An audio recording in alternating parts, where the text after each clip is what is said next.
It's on the time tunnel, the soundtrack to your life, but what was the year?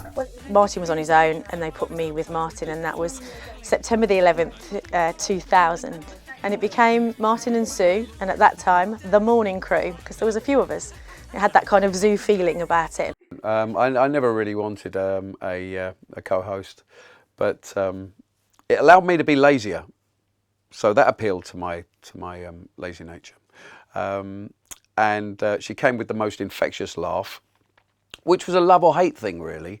But when Sue joined, I have to say, I think from a listener's point of view, any kind of change, you know, they don't like it straight away. I mean, you know, they grow to live with it and love it.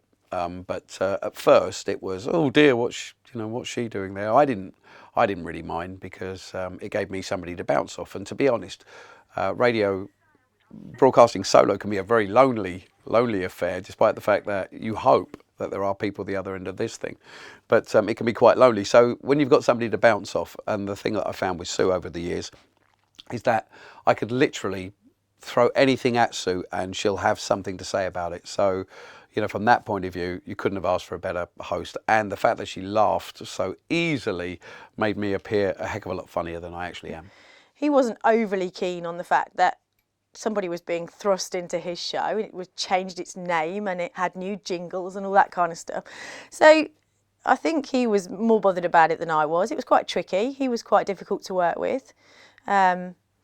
He's definitely mellowed. Definitely. He mellowed, I would say, probably within about 5 or 6 years. He started to just take it a bit easier on me, and we definitely started to connect a bit more. But it was difficult at first. I don't know. I think we get on immediately.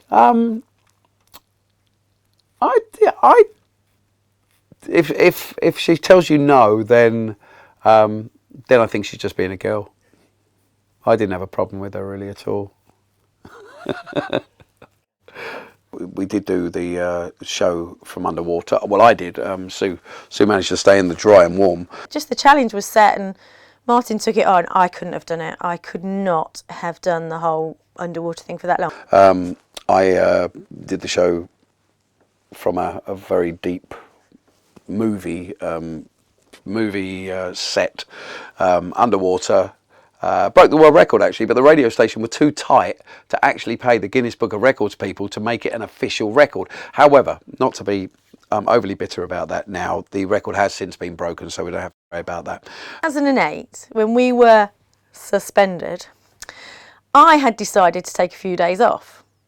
So I had just booked something like Monday, Tuesday, Wednesday off. And I don't think Martin would remember any of these details because he doesn't remember a lot.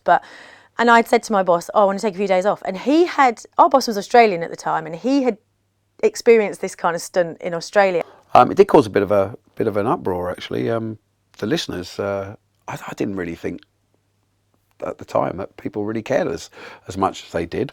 But it started off as a publicity stunt. And he said, I tell you what we'll do a stunt.